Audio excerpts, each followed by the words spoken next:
And there's not a lot of need for that in the civilian world. And I'm thinking, well, what am I good at? What could I do? And I thought, you know what? I could start a security company, even though security wasn't making a lot of money back then either. You know, an average security manager at a big bank was making maybe $80,000 a year. Now, when you hear people with power and influence up there and they're literally brainwashing everybody, look at the World Economic Forum, that freaking shit show, you know?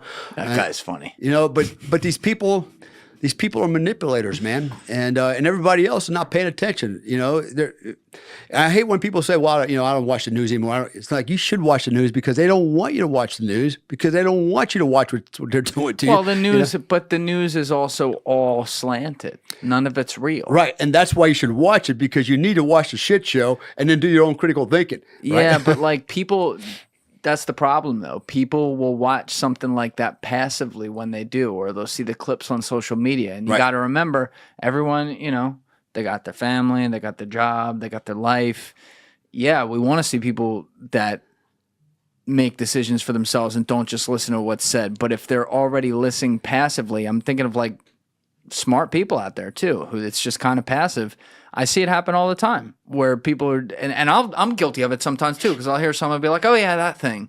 You know what I mean? Like there's so much going on. It's like not everyone is the president. Not everyone's the Secretary of State. Right. You know, they're all just normal people. I hear you, but I think that's kind of built into the system that some of the people, the powers that be, take advantage of that because they know people have priorities, that the news isn't paying their bills. That's right. You know? That's right. It's the human condition, man. There's the leaders, and then there's those that follow. Unfortunately, most people are followers, you know, and they trust everybody else, you know, to give them information and they expect it to be truthful when it's not, you know, sadly. It's crazy times we're living in, very crazy times. Yeah, for sure. But we had said this a little bit ago, but you retired from the military in '01, 6 weeks before 9/11. When you did that, like the second you retired, was your plan to go into contracting? No. Okay. No. So then plane hits the buildings. Right. Did that change for you? Well, what happened was I wanted to start. So before I got out of the military, I'm like, okay, I'm going to retire. What am I going to do when I get out? Okay, what am I good at? Pulling triggers. And there's not a lot of need for that in the civilian world. And I'm thinking, well, what am I good at? What could I do? And I thought, you know what? I could start a security company, even though security wasn't making a lot of money back then either. You know, an average security manager at a big bank was making maybe $80,000 a year. And that was top money, you know. But I said, well, you know, something's better than nothing. I want to start my own business. I want to be self-employed.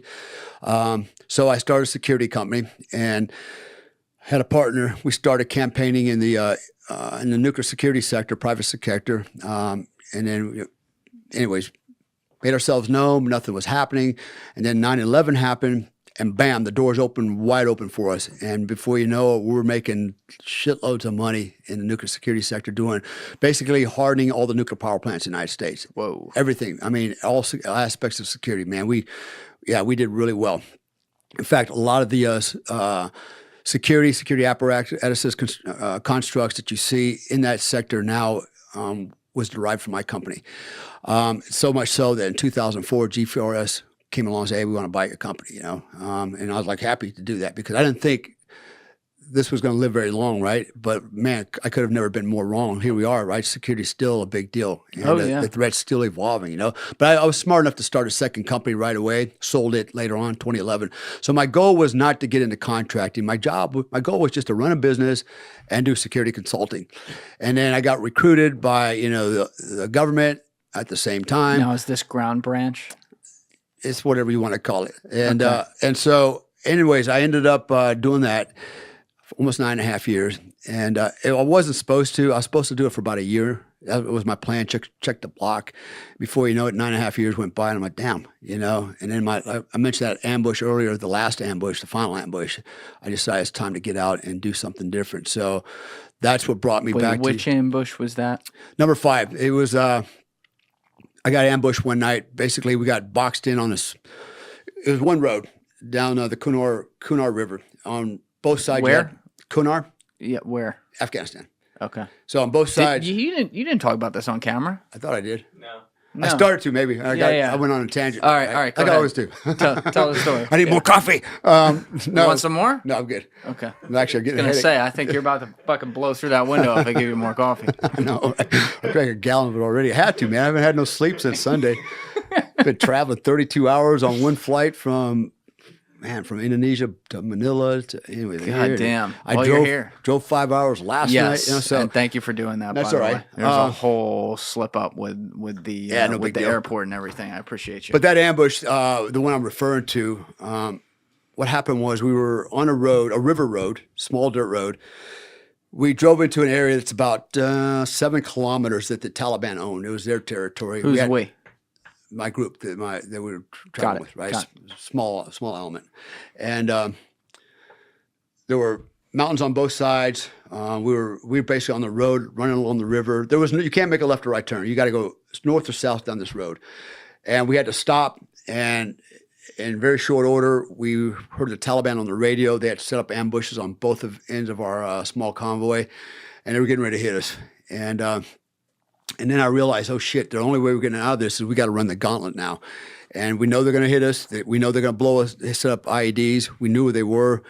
And so we made the decision, we're going to turn around, run north again, run the ambush, hopefully fight through it, and then get back to our base camp.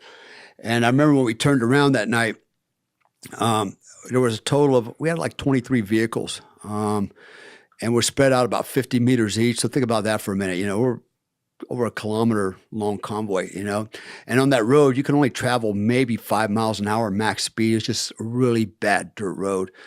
So we turned around and we already made contact once. So we already had casualties. Guys got shot up. So we're already dealing with that.